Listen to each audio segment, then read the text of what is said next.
सुनो, जरा ठहरो और एक सवाल खुद से पूछो। क्या कभी ऐसा लगा है कि तुम अपने बच्चे से बात तो कर रहे हो, लेकिन वो सच में सुन ही नहीं रहा? जैसे तुम्हारे शब्द उसके कानों तक जाते हैं, पर दिल तक पहुंचने से पहले ही कहीं खो जाते हैं। अगर हाँ, तो ये सिर्फ तुम्हारी कहानी नहीं है। यही सवाल कभी एडेल फेबर और एलन माजलीश के मन में भी उठा था। उन्होंने देखा कि पेरेंट्स और बच्चों के बीच की दूरी सिर्फ फिजिकल नहीं होती, वो इमोशनल गैप होती है जो धीरे धीरे बढ़ती जाती है। और आज हम उसी सफ़र पे निकल रहे हैं, एक ऐसी जर्नी जहाँ वर्ड्स सिर्फ वर्ड्स नहीं रहते, वो कनेक्शन बन जाते हैं, जहाँ साइलेंस भी बोलता है और जहाँ एक नज़र हजार बातें कह जाती है। तो तैयार हो जाओ, क्योंकि ये सिर्फ एक कहानी नहीं, ये एक नया तरीका है समझने का, जुड़ने का और सच में सुनने का। आंखें बंद करो एक पल के लिए, कल्पना करो एक ऐसे घर की जहां बच्चे और माता पिता एक ही भाषा बोलते हैं पर अलग अलग भाषाएं समझते हैं। कल्पना करो उस दर्द की जो एक माँ महसूस करती है जब उसका बच्चा उससे बात करना बंद कर देता है। कल्पना करो उस निराशा की जो एक पिता महसूस करता है जब उसकी बातों का कोई असर नहीं होता। ये किताब सिर्फ कम्युनिकेशन स्किल्स के बारे में नहीं है, ये कनेक्शन के बारे में है, ये अंडरस्टैंडिंग के बारे में है, ये लव को एक नई भाषा में बोलने के बारे में है। एडेल और इलेन हमें बताती हैं कि हर बच्चे के पास एक इनविजिबल इमोशनल बैंक अकाउंट होता है। हर पॉजिटिव इंटरेक्शन एक डिपॉजिट है, हर नेगेटिव इंटरेक्शन एक विथड्रॉल है। और प्रॉब्लम ये नहीं है कि हम प्यार नहीं करते, प्रॉब्लम ये है कि हम उस प्यार को ऐसी भाषा में एक्सप्रेस नहीं कर पाते जो बच्चे समझ सकें। ये किताब हमें वो भाषा सिखाती है, ये हमें वो टूल्स देती है, ये हमें वो मैजिक दिखाती है जो हर माता पिता के अंदर छुपा हुआ है। पहला सबक, जब शब्द नहीं भावनाएं बोलती हैं। एक कहानी सुनो। एक दिन एक छोटी सी लड़की स्कूल से रोती हुई घर आई। उसकी माँ ने देखा कि उसकी आंखों में आंसू हैं, उसके होंठ कांप रहे हैं। माँ ने पूछा, क्या हुआ बेटा? लड़की ने कहा, सारे बच्चे मेरा मजाक उड़ा रहे थे। अब यहाँ दो रिएक्शंस हो सकते थे। पहला रिएक्शन जो ज्यादातर माता पिता का होता है, अरे इतनी सी बात पर रोना, जाओ पढ़ाई करो। दूसरा रिएक्शन जो एडेल और इलेन सिखाती हैं, माँ ने बेटी को गले लगाया और कहा, तुम बहुत अपसेट हो, तुम्हें बुरा लग रहा है क्योंकि तुम्हारे दोस्तों ने तुम्हारा मजाक उड़ाया। देखो इस छोटे से डिफरेंस को। पहले रिस्पॉन्स में माँ ने बच्ची की फीलिंग को डिसमिस कर दिया, दूसरे रिस्पॉन्स में माँ ने उसकी फीलिंग को एक्नॉलेज किया। ये एक्नॉलेजमेंट ही कम्युनिकेशन का पहला और सबसे इंपॉर्टेंट स्टेप है। एडेल और इलेन कहती हैं, जब बच्चे अपसेट होते हैं वो लॉजिक नहीं सुनना चाहते, वो वैलिडेशन चाहते हैं।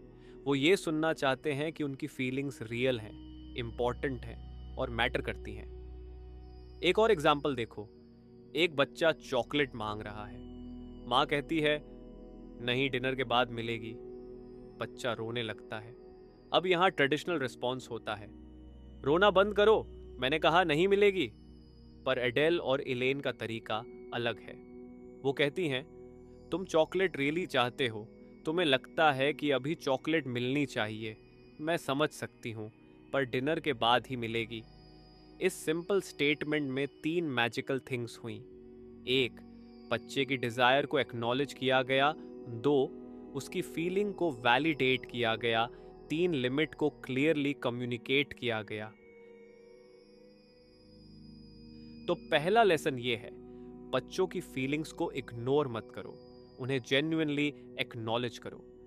जब आप उनकी इमोशंस को समझने की कोशिश करते हो, उन्हें यह महसूस होता है कि हाँ, कोई मुझे सच में समझ रहा है।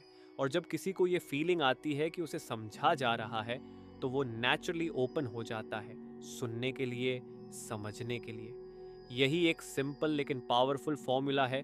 एक्नॉलेजमेंट क्रिएट्स कनेक्शन और कनेक्शन लाता है कोऑपरेशन। दूसरा सबक, जब सजा नहीं समाधान चाहिए। एक और कहानी सुनो। एक पिता थे जिनका बेटा हमेशा अपने खिलौने लिविंग रूम में छोड़ देता था। पिता बार बार कहते, अपने खिलौने उठाओ। बेटा नहीं उठाता। पिता चिल्लाते, बेटा रोता, ये साइकिल हर दिन चलती।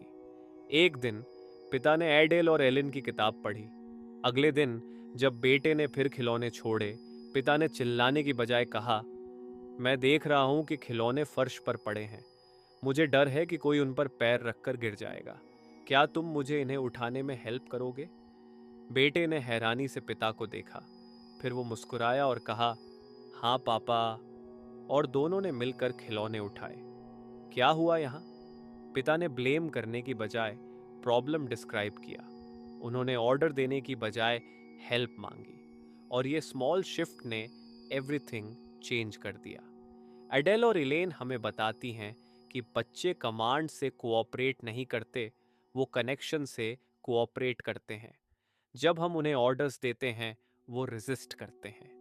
जब हम उनके साथ कोऑपरेट करते हैं, वो कोऑपरेट करते हैं। ये ह्यूमन साइकोलॉजी का बेसिक प्रिंसिपल है। कोई भी इंसान कंट्रोल्ड होना पसंद नहीं करता। हर इंसान वैल्यूड होना चाहता है।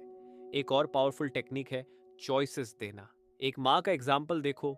उसका बेटा सुबह स्कूल के लिए तैयार नहीं होता। हर सुबह वो सेम फाइट, उठो, नहाओ, तैयार हो जाओ। एक दिन माँ ने कहा, तुम्हें स्कूल जाना है, तुम चूज कर सकते हो। तुम नहाकर तैयार हो सकते हो या ब्रेकफास्ट करके तैयार हो सकते हो। तुम्हारी चॉइस क्या है? बेटे ने कहा, पहले ब्रेकफास्ट करूंगा। और वो तैयार हो गया। क्यों? क्योंकि उसे फीलिंग मिली कि उसकी भी कुछ चॉइस है। उसे फीलिंग मिली कि उसकी भी कुछ कंट्रोल है। अडेल और इलेन कहती हैं, जब बच्चों को चॉइसेस मिलती हैं वो रिस्पॉन्सिबल फील करते हैं। और जब वो रिस्पॉन्सिबल फील करते हैं, वो रिस्पॉन्सिबल एक्ट करते हैं। ये दूसरा सबक है। बच्चों को ऑर्डर्स मत दो, ऑप्शंस दो। उन्हें ब्लेम मत करो, प्रॉब्लम्स डिस्क्राइब करो। उनसे डिमांड मत करो, कोऑपरेशन मांगो। ये स्मॉल शिफ्ट कम्युनिकेशन को फाइटिंग से कन्वर्सेशन में बदल देते हैं। तीसरा सबक, जब तारीफ सिर्फ शब्द नहीं, भावना है। एक बहुत इंपॉर्टेंट चैप्टर है इस किताब में, प्रेज के बारे में। अडेल और इलेन हमें बताती हैं कि ज्यादातर माता पिता प्रेज करते हैं, पर गलत तरीके से। वो कहती हैं, गुड बॉय या स्मार्ट गर्ल जैसे जेनेरिक प्रेजेस एक्चुअली हार्मफुल हो सकते हैं। क्यों? क्योंकि ये लेबल्स हैं, और लेबल्स बच्चों पर प्रेशर डालते हैं। एक एग्जाम्पल देखो। एक बच्चा अपना होमवर्क करके लाता है। माँ कहती है, वाह, तुम बहुत स्मार्ट हो। अब इस प्रेज में प्रॉब्लम क्या है? प्रॉब्लम ये है कि ये बच्चे की एबिलिटी को प्रेज कर रही है, उसके एफर्ट को नहीं। अगर अगली बार बच्चा कोई डिफिकल्ट टास्क फेस करे और सक्सीड न हो पाए, तो वो सोचेगा, मैं स्मार्ट नहीं हूं, क्योंकि माँ ने उसे स्मार्ट कहा था और अब वो फेल हो गया है। एडेल और इलेन का तरीका अलग है। वो कहती हैं, प्रेज को डिस्क्रिप्टिव बनाओ, बच्चे के एक्शन को डिस्क्राइब करो, उसके एफर्ट को एक्नॉलेज करो। उसी एग्जाम्पल में माँ कह सकती थी, मैं देख रही हूं कि तुमने अपना होमवर्क बहुत नीटली किया है, तुम्हारे हैंड राइटिंग बहुत क्लियर है, और मैं देख सकती हूँ कि तुमने हर क्वेश्चन पर ध्यान से सोचा है। इस डिस्क्रिप्टिव प्रेज में क्या हुआ? एक, बच्चे को पता चला कि एग्जैक्टली क्या अच्छा था। दो, उसे पता चला कि उसका एफर्ट नोटिस्ड हुआ। तीन, उसे मोटिवेशन मिली कि वो फिर से ऐसा करे। ये प्रेज टेम्पररी फीलिंग नहीं देती, परमानेंट कॉन्फिडेंस देती है। एक और सुंदर उदाहरण है। एक बच्चा अपने छोटे भाई के साथ अच्छे से खेल रहा है। पिता कह सकते हैं, तुम अच्छे भाई हो। पर एडेल और एलेन का तरीका है, मैं देख रहा हूं कि तुम अपने भाई के साथ बहुत धैर्य से खेल रहे हो, तुम उसे बदल दे रहे हो, तुम उसे समझ रहे हो। ये देखकर मुझे बहुत अच्छा लग रहा है। इस तरह की तारीफ में बच्चा सीखता है कि वास्तव में कौन सा व्यवहार सराहा जाता है। वो सीखता है कि दया और धैर्य मूल्यवान है। वो सीखता है कि उसके कार्यों का दूसरों पर सकारात्मक प्रभाव होता है। ये तीसरा सबक है, सामान्य प्रशंसा मत दो, वर्णनात्मक प्रशंसा दो। लेबल मत लगाओ, प्रयास वर्णन करो। बच्चों को बताओ मत करो कि वो क्या हैं, दिखाओ कि उन्होंने क्या किया। ये अंतर छोटा लगता है, पर प्रभाव बहुत बड़ा होता है। चौथा सबक, जब गुस्सा कम्युनिकेशन नहीं, डिस्ट्रक्शन है। अब बात करते हैं सबसे डिफिकल्ट टॉपिक की, एंगर की। एडेल और इलेन ऑनेस्टली एडमिट करती हैं कि हर माता पिता को गुस्सा आता है और ये नॉर्मल है। प्रॉब्लम गुस्सा होने में नहीं है, प्रॉब्लम गुस्से को एक्सप्रेस करने के तरीके में है। एक कहानी सुनो। एक माँ थी जो हमेशा चिल्लाती थी। जब उसके बच्चे ने दूध गिरा दिया, वो चिल्लाई, तुम हमेशा एवरीथिंग स्पॉइल करते हो, तुम कभी केयरफुल नहीं हो। बच्चा रोने लगा, माँ को गिल्टी फील हुआ, फिर वो खुद रोने लगी। ये साइकिल हर हफ्ते रिपीट होती। एक दिन माँ ने इस किताब में एक टेक्निक पढ़ी, आई स्टेटमेंट्स का यूज। अगली बार जब बच्चे ने दूध गिराया, माँ ने चिल्लाने की बजाय कहा, मैं रियली अपसेट हूँ, मैंने अभी अभी फ्लोर साफ किया था, मुझे फिर से साफ करना पड़ेगा। बच्चे ने हैरानी से माँ को देखा, फिर वो बोला, सॉरी मम्मी, मैं क्लॉथ लाता हूँ। और उसने खुद साफ करने की कोशिश की। क्या हुआ यहाँ? माँ ने बच्चे पर अटैक करने की बजाय अपनी फीलिंग एक्सप्रेस की। उसने तुम कहने की बजाय मैं कहा, और ये स्मॉल चेंज ने एवरीथिंग चेंज कर दिया। एडेल और इलेन एक्सप्लेन करती हैं कि तुम स्टेटमेंट्स डिफेंसिव क्रिएट करते हैं। तुम हमेशा, तुम कभी नहीं। ये स्टेटमेंट्स बच्चों को अटैक्ट फील कराते हैं, और जब कोई अटैक्ट फील करता है, वो डिफेंड करता है, लिसन नहीं करता। आई स्टेटमेंट्स डिफरेंट है। मैं अपसेट हूं, मुझे लगता है, मैं चाहती हूं। ये स्टेटमेंट्स बच्चों को समझाते हैं कि उनके एक्शंस का दूसरों पर क्या इम्पैक्ट होता है। ये उन्हें रिस्पॉन्सिबिलिटी सिखाते हैं, ये उन्हें एम्पैथी सिखाते हैं। एक और पावरफुल टेक्निक है, फीलिंग्स को एक्सेप्ट करना पर बिहेवियर को लिमिट करना। एग्जाम्पल, एक बच्चा अपने भाई को मारना चाहता है क्योंकि वो एंग्री है। माँ कह सकती है, मैं समझ सकती हूँ कि तुम एंग्री हो, तुम्हें लगता है कि तुम्हारा भाई अनफेयर था, पर तुम उसे हिट नहीं कर सकते। तुम उसे बता सकते हो कि तुम क्यों एंग्री हो। इस स्टेटमेंट में 3 थिंग्स हुई। 1, बच्चे की फीलिंग को वैलिडेट किया गया। 2, अनएक्सेप्टेबल बिहेवियर को क्लियरली लिमिट किया गया। 3, एक्सेप्टेबल ऑल्टरनेटिव सजेस्ट किया गया। ये चौथा सबक है, गुस्से को एक्सप्रेस करो पर अटैक मत करो। तुम स्टेटमेंट्स मत यूज करो, मैं स्टेटमेंट्स यूज करो। फीलिंग्स को एक्सेप्ट करो पर बिहेवियर को लिमिट करो। ये तरीका रिलेशनशिप्स को डैमेज करने की बजाय स्ट्रेंथन करता है।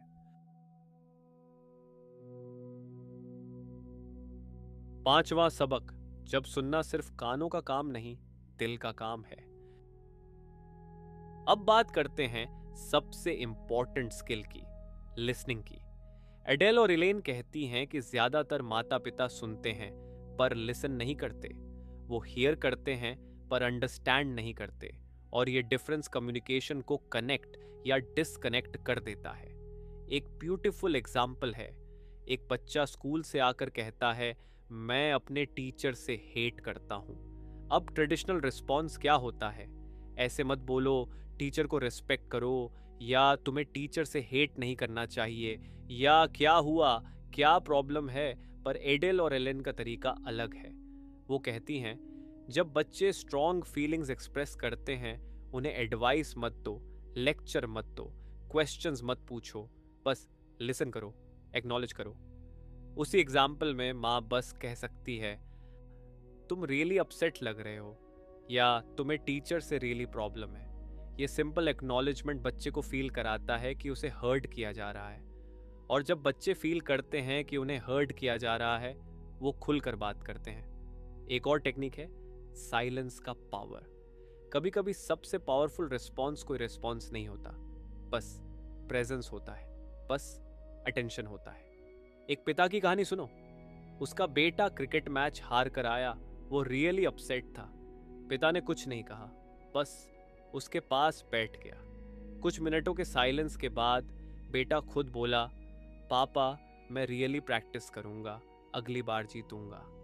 इस साइलेंस में क्या हुआ, बेटे को स्पेस मिली अपनी फीलिंग्स को प्रोसेस करने की। उसे प्रेशर नहीं मिली कि वो कुछ बोले, उसे फीलिंग मिली कि पिता उसके साथ है, चाहे वो जीते या हारे। एडेल और एलेन एक और पावरफुल टूल देती हैं, रिफ्लेक्टिव लिसनिंग। ये वो टेक्निक है जहां हम बच्चे की फीलिंग्स को वर्ड्स में रिफ्लेक्ट करते हैं। एग्जाम्पल, बच्चा कहता है, मैं स्कूल नहीं जाना चाहता। माँ रिफ्लेक्ट कर सकती है, तुम स्कूल जाना पसंद नहीं करते।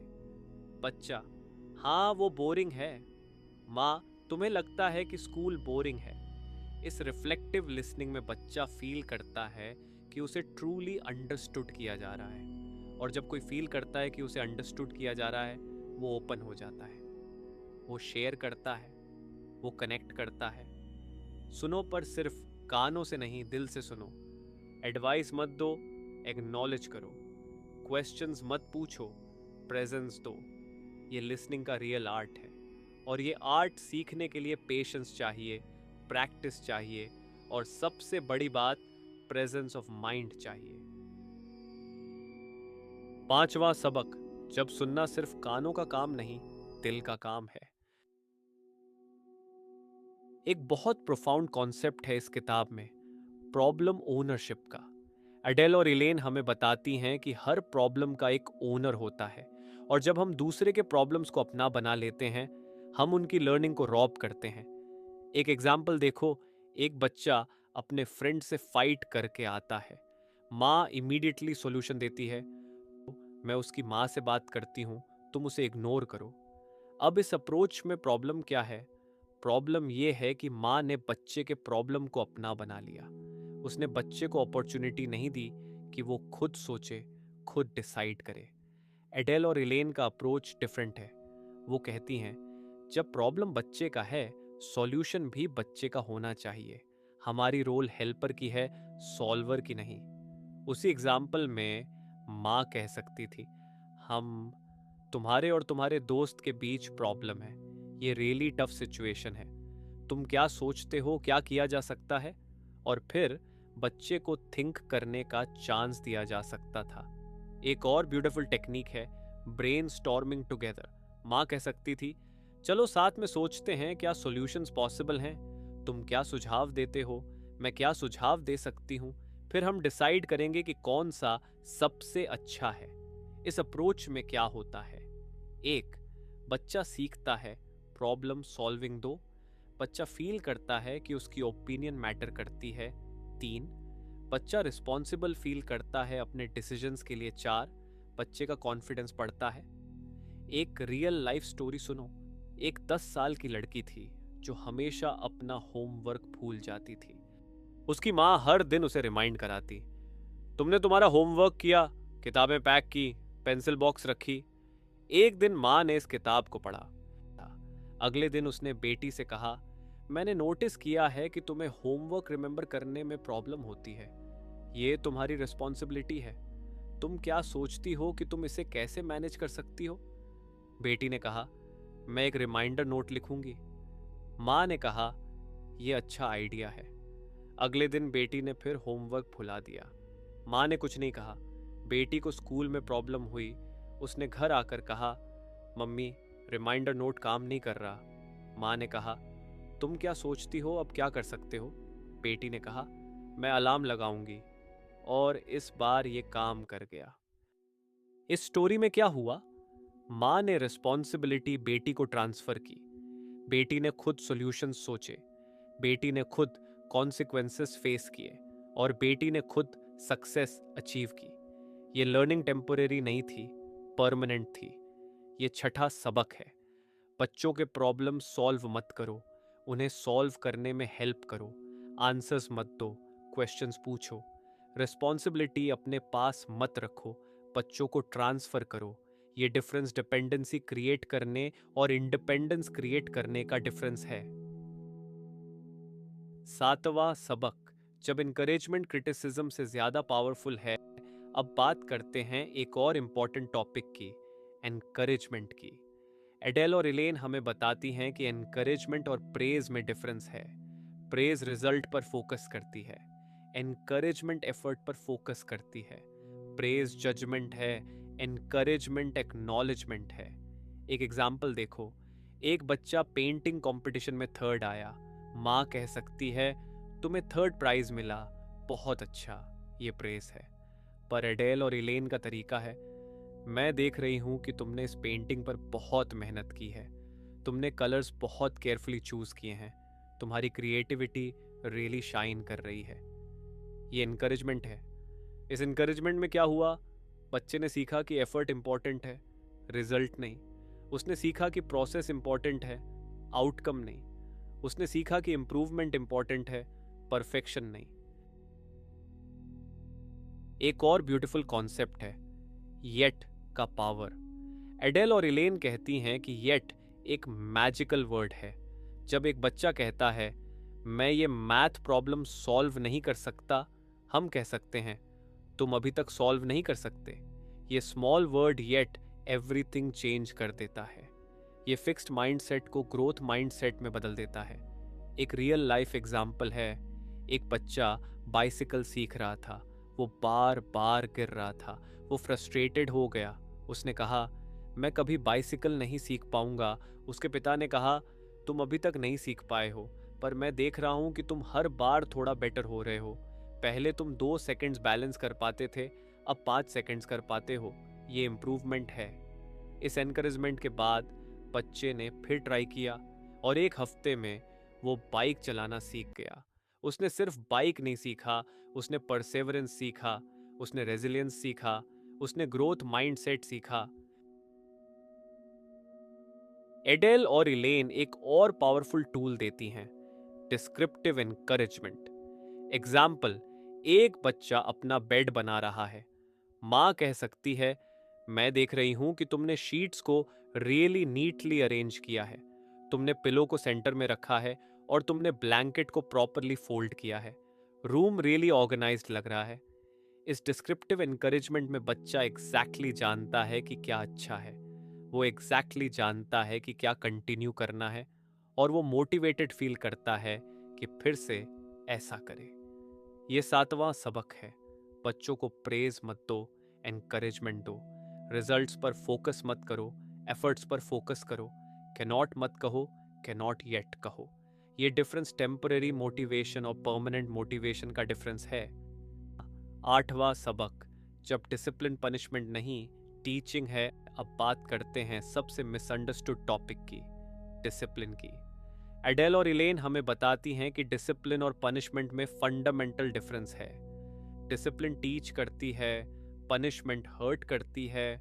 डिसिप्लिन फ्यूचर ओरिएंटेड है, पनिशमेंट पास्ट ओरिएंटेड है। डिसिप्लिन रिस्पेक्ट मेंटेन करती है, पनिशमेंट फियर क्रिएट करती है।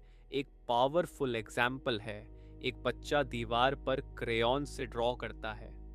ट्रेडिशनल पनिशमेंट क्या होगी? तुम्हें टाइम आउट मिलेगा, या तुम्हारे क्रेयॉन्स कॉन्फिस्केट कर दिए जाएंगे, या तुम्हें मार पड़ेगी। एडेल और इलेन का अप्रोच डिफरेंट है।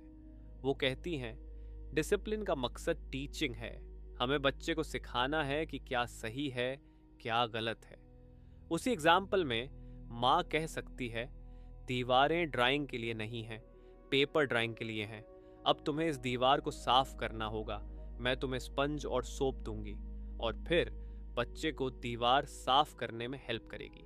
इस अप्रोच में क्या हुआ? 1, बच्चे ने सीखा कि दीवार पर ड्रॉ नहीं करना चाहिए। 2, बच्चे ने सीखा कि मिस्टेक्स का रिस्पॉन्सिबिलिटी लेना चाहिए। 3, बच्चे ने सीखा कि मिस्टेक्स करेक्ट किए जा सकते हैं। 4, बच्चे का सेल्फ रिस्पेक्ट इंटैक्ट रहा। एक और टेक्निक है नेचुरल कॉन्सिक्वेंसेस। एग्जाम्पल, एक बच्चा जैकेट पहनने से रिफ्यूज करता है। माँ कह सकती है ठीक है, पर बाहर कोल्ड है, अगर तुम जैकेट नहीं पहनोगे तुम्हें कोल्ड लगेगा। और फिर बच्चे को नेचुरल कॉन्सिक्वेंस फेस करने देना चाहिए। जब बच्चे को कोल्ड लगता है, वो सीखता है कि एक्शंस के कॉन्सिक्वेंसेस होते हैं। वो सीखता है कि डिसीजंस का रिस्पॉन्सिबिलिटी लेना पड़ता है, और ये लर्निंग पनिशमेंट से ज्यादा इफेक्टिव होती है। एडेल और इलेन एक और इंपॉर्टेंट पॉइंट बताती हैं, फीलिंग्स और एक्शंस को सेपरेट करो। एग्जाम्पल, एक बच्चा एंग्री है और चिल्ला रहा है। माँ कह सकती है मैं समझ सकती हूं कि तुम एंग्री हो, तुम्हें एंग्री फील करने का राइट है, पर तुम चिल्ला नहीं सकते। तुम अपनी एंगर को वर्ड्स में एक्सप्रेस कर सकते हो। इस अप्रोच में बच्चा सीखता है कि फीलिंग्स एक्सेप्टेबल हैं, पर कुछ एक्शंस अनएक्सेप्टेबल हैं। वो सीखता है कि फीलिंग्स एक्सप्रेस करने के अप्रोप्रिएट वेज हैं। वो सीखता है इमोशनल इंटेलिजेंस। ये 8वां सबक है, बच्चों को पनिश मत करो, डिसिप्लिन करो। फियर क्रिएट मत करो, रिस्पेक्ट टीच करो। नेचुरल कॉन्सिक्वेंसेस अलाउ करो। फीलिंग्स और एक्शंस को सेपरेट करो।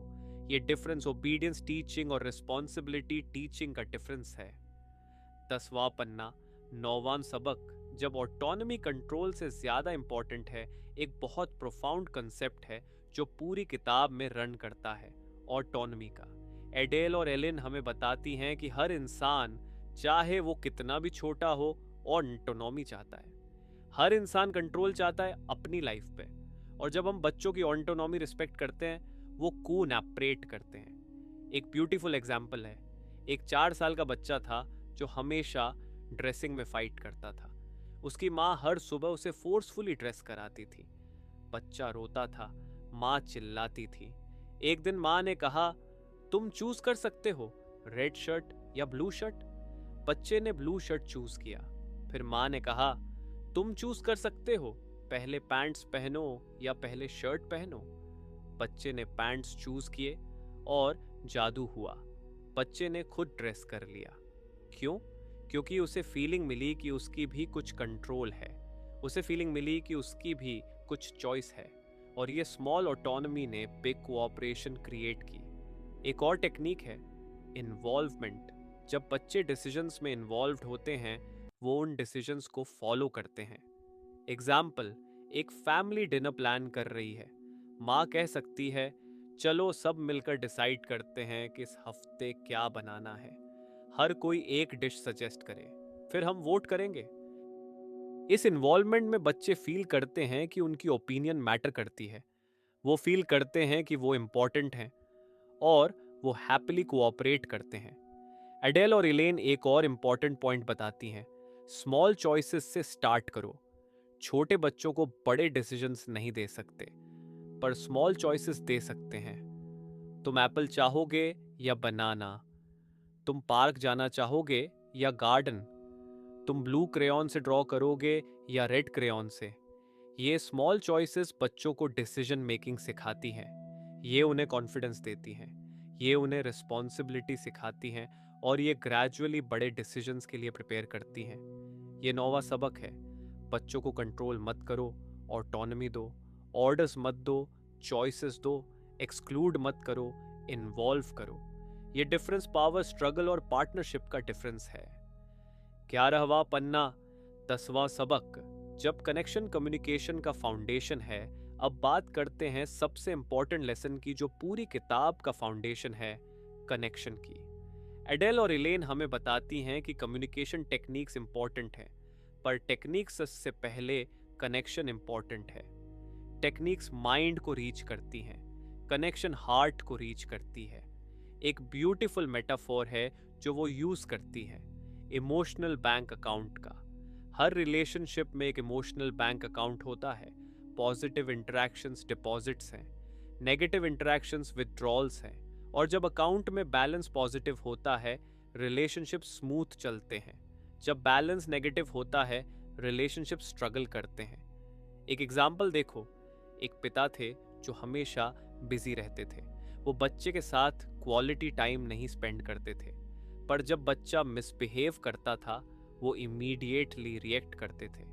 एक दिन बच्चे ने कहा, पापा तुम हमेशा मुझे डांटते हो पर कभी मेरे साथ खेलते नहीं। इस स्टेटमेंट में बच्चे ने बता दिया कि इमोशनल बैंक अकाउंट एम्प्टी था। विथड्रॉल्स थे, डिपॉजिट्स नहीं थे, और एम्प्टी अकाउंट में कोई कोऑपरेशन नहीं हो सकता। एडेल और इलेन का सॉल्यूशन है, डेली डिपॉजिट्स करो, स्मॉल पॉजिटिव इंटरैक्शंस। एक हग, एक कॉम्प्लीमेंट, एक स्माइल, एक गेम, एक स्टोरी। ये small deposits big balance create करते हैं। एक और पावरफुल कॉन्सेप्ट है, स्पेशल टाइम। हर दिन 10 से 15 मिनट्स का स्पेशल टाइम जो सिर्फ बच्चे के लिए हो। No phones, no distractions, no lectures, just connection. इस स्पेशल टाइम में बच्चे फील करते हैं कि वो इम्पॉर्टेंट हैं। वो फील करते हैं कि उन्हें लव्ड किया जा रहा है, और ये फीलिंग सारी टेक्निक से ज्यादा पावरफुल है। एक रियल लाइफ स्टोरी सुनो। एक माँ थी जिसके 3 बच्चे थे। वो हमेशा स्ट्रेस्ड रहती थी। वो बच्चों पर चिल्लाती रहती थी। एक दिन उसने डिसाइड किया कि वो हर बच्चे के साथ डेली 10 मिनट्स का स्पेशल टाइम स्पेंड करेगी। पहले हफ्ते में ही डिफरेंस नोटिसेबल था। बच्चे कोऑपरेट करने लगे, फाइट्स कम हो गए, कनेक्शन स्ट्रांग हो गया। ये 10वां सबक है। टेक्निक से पहले कनेक्शन इंपॉर्टेंट है। विड्रॉवल से पहले डिपॉजिट्स इंपॉर्टेंट हैं। करेक्शन से पहले कनेक्शन इंपॉर्टेंट है। ये डिफरेंस सरफेस लेवल कम्युनिकेशन और हार्ट लेवल कम्युनिकेशन का डिफरेंस है। 12वां पन्ना, 11वां सबक। जब प्रैक्टिस परफेक्शन से ज़्यादा इंपॉर्टेंट है, एडेल और इलेन ऑनेस्टली एडमिट करती हैं कि ये टेक्निक्स परफेक्ट तरीके से इम्प्लीमेंट करना इम्पॉसिबल है। हर माता पिता मिस्टेक्स करेंगे, हर माता पिता फॉरगेट करेंगे, हर माता पिता ओल्ड पैटर्न्स में वापस जाएंगे और ये ओके है। एक ब्यूटीफुल एनालॉजी है जो वो देती हैं म्यूजिकल इंस्ट्रूमेंट सीखने की। जब कोई गिटार सीखता है, वो पहले दिन परफेक्ट नहीं बजाता, वो रॉन्ग कॉर्ड्स बजाता है, वो रॉन्ग टाइमिंग करता है, पर वो प्रैक्टिस करता रहता है और ग्रेजुअली वो इम्प्रूव करता है। पेरेंटिंग भी ऐसी ही है। हम पहले दिन परफेक्ट नहीं होंगे, हम मिस्टेक्स करेंगे, पर अगर हम प्रैक्टिस करते रहें, हम इम्प्रूव करेंगे। एक इम्पॉर्टेंट पॉइंट है सेल्फ कंपैशन। जब हम मिस्टेक करते हैं, खुद को फॉरगिव करना इम्पॉर्टेंट है। खुद से कहना, मैंने मिस्टेक की, ये ओके है, मैं ह्यूमन हूँ, मैं फिर से ट्राई करूँगा। एक और टेक्निक है रिपेयर का। जब हम मिस्टेक करते हैं, रिलेशनशिप रिपेयर करना इम्पॉर्टेंट है। बच्चे से कहना, मैंने गलती की, मुझे चिल्लाना नहीं चाहिए था, मैं सॉरी कहना चाहता हूँ, क्या हम फिर से स्टार्ट कर सकते हैं? इस रिपेयर में बच्चा सीखता है कि मिस्टेक्स ह्यूमन है। वो सीखता है कि फॉरगिवनेस पॉसिबल है। वो सीखता है कि रिलेशनशिप्स रिपेयर हो सकते हैं। और ये लर्निंग सारी टेक्निक से ज़्यादा वैल्यूबल है। एडेल और इलेन एक और इम्पॉर्टेंट सजेशन देती हैं, स्मॉल स्टेप्स से स्टार्ट करो। सारी टेक्निक्स एक साथ इंप्लीमेंट करने की कोशिश मत करो। एक टेक्निक चूज करो, उस पर फोकस करो, उसे प्रैक्टिस करो। जब वो कंफर्टेबल हो जाए, दूसरी टेक्निक ऐड करो। ये 11वां सबक है। परफेक्शन एक्सपेक्ट मत करो, प्रोग्रेस सेलिब्रेट करो। मिस्टेक से डरो मत, उनसे सीखो। गिव अप मत करो, कीप ट्राइंग करो। ये डिफरेंस प्रेशर और ग्रोथ का डिफरेंस है। 13वां पन्ना, 12वां सबक। जब ये जर्नी डेस्टिनेशन से ज्यादा ब्यूटीफुल है, अब बात करते हैं फाइनल लेसन की। एडेल और इलेन हमें बताती हैं कि पेरेंटिंग एक डेस्टिनेशन नहीं है, एक जर्नी है। और ये जर्नी परफेक्ट नहीं होगी, पर मीनिंगफुल होगी। ये इजी नहीं होगी, पर रिवॉर्डिंग होगी। एक ब्यूटीफुल स्टोरी है जो वो शेयर करती हैं। एक माँ थी जो इस किताब को पढ़कर रियली इंस्पायर्ड हुई। उसने डिसाइड किया कि वो परफेक्टली इम्प्लीमेंट करेगी सारी टेक्निक्स। पहले दिन उसने ट्राई किया, दूसरे दिन उसने ट्राई किया, तीसरे दिन वो एग्जॉस्टेड हो गई। उसने ओल्ड पैटर्न्स में वापस जाना स्टार्ट कर दिया। वो रियली डिसअपॉइंटेड हुई। उसने सोचा, मैं फेल हो गई। फिर उसने किताब फिर से पढ़ी और उसे रियलाइज हुआ कि एडेल और एलेन ने कहा था, प्रोग्रेस नॉट परफेक्शन। उसने फिर से ट्राई करना स्टार्ट किया, इस बार डिफरेंटली। उसने एक टेक्निक चूज की, एक्नॉलेजमेंट, और उस पर फोकस किया। कुछ दिनों बाद वो कंफर्टेबल हो गई। फिर उसने दूसरी टेक्निक ऐड की, चॉइसेस देना, और ग्रेजुअली वो इम्प्रूव करती गई। 14वां पन्ना, एडेल और इलेन का फाइनल मैसेज। एडेल फेबर और इलेन मजलिश हमें एक फाइनल मैसेज देती हैं जो बहुत पावरफुल है। वो कहती हैं, हर माता पिता के पास वो एबिलिटी है जो उन्हें चाहिए।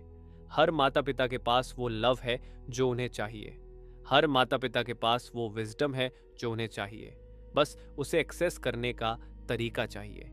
ये किताब उस तरीके को एक्सेस करने में हेल्प करती है। ये हमें वो टूल्स देती है, ये हमें वो लैंग्वेज सिखाती है, पर सबसे इम्पॉर्टेंट, ये हमें वो होप देती है कि चेंज पॉसिबल है। वो कहती हैं, जब हम बच्चों से डिफरेंटली कम्युनिकेट करते हैं, वो डिफरेंटली रिस्पॉन्ड करते हैं। जब हम उनकी फीलिंग्स को एक्नॉलेज करते हैं, वो फील करते हैं कि उन्हें अंडरस्टूड किया जा रहा है। जब हम उन्हें चॉइसेस देते हैं, वो रिस्पॉन्सिबल फील करते हैं। जब हम उन्हें एनकरेजमेंट देते हैं, वो कॉन्फिडेंट फील करते हैं। और जब हम उनसे कनेक्ट करते हैं, वो लव्ड फील करते हैं। ये सिंपल फॉर्मूला है। डिफरेंट कम्युनिकेशन बराबर डिफरेंट रिस्पॉन्स, एक्नॉलेजमेंट बराबर अंडरस्टैंडिंग, चॉइसेस बराबर responsibility, encouragement sign confidence, connection साख लव। 15वां पन्ना, तुम्हारी कहानी का अगला चैप्टर। दोस्तों, how to talk so kids will listen and listen so kids will talk सिर्फ एक किताब नहीं है, ये एक इनविटेशन है। खुद को डिस्कवर करने का इनविटेशन, अपने बच्चों को अंडरस्टैंड करने का इनविटेशन, अपने रिलेशनशिप्स को ट्रांसफॉर्म करने का इनविटेशन। जैसे तुम ये किताब बंद करते हो या इस समरी को सुनना खत्म करते हो, ये याद रखो, 1000 मील की यात्रा एक सिंगल स्टेप से शुरू होती है। और वो स्टेप सारी टेक्निक्स लर्न करने के बारे में नहीं है, ये एक टेक्निक ट्राई करने के बारे में है। अपने आप से पूछो, आज मैं कौन सी एक टेक्निक ट्राई कर सकता हूँ? क्या मैं एक्नॉलेजमेंट ट्राई कर सकता हूँ? क्या मैं चॉइसेस दे सकता हूँ? क्या मैं इनकरेजमेंट दे सकता हूँ? और फिर उसे ट्राई करो, एक दिन के लिए, एक इंटरेक्शन के लिए, और देखो क्या होता है। याद रखो, तुम्हें परफेक्ट होने की जरूरत नहीं है, तुम्हें बस प्रेजेंट होने की जरूरत है। तुम्हें सारे आंसर्स नो करने की जरूरत नहीं है, तुम्हें बस लिसन करने की जरूरत है। तुम्हें ऑलवेज राइट होने की जरूरत नहीं है, तुम्हें बस रियल होने की जरूरत है। एडेल और इलेन ने हमें रास्ता दिखा दिया है, उन्होंने हमें मैप दे दिया है। अब यह हम पर है कि पहला कदम उठाए। और याद रखो, ये जर्नी इजी नहीं होगी, पर यह वर्थ इट होगी। क्योंकि जब हम अपने बच्चों से कनेक्ट करते हैं, हम सिर्फ उन्हें नहीं, खुद को भी डिस्कवर करते हैं। जब हम उनकी लिसन करते हैं, हम सिर्फ उनकी आवाज़ नहीं, उनके दिल की धड़कन सुनते हैं। और जब हम उनसे टॉक करते हैं, हम सिर्फ वर्ड्स नहीं, लव शेयर करते हैं। तुम्हारी जर्नी बेटर कम्युनिकेशन की अब शुरू होती है। कल नहीं, अगले हफ्ते नहीं, अभी वो पहला कदम उठाओ। तुम्हारे बच्चे वेटिंग हैं, और तुम्हारे अंदर का बेहतर माता पिता भी तुम्हारे अंदर के बेहतर कम्युनिकेटर को जगाने के लिए तैयार हो। तुम्हारी पेरेंटिंग जर्नी में विश्वास और तुम्हारे दिल में पेशेंस के साथ, तुम्हारा दोस्त बुक स्मेल से।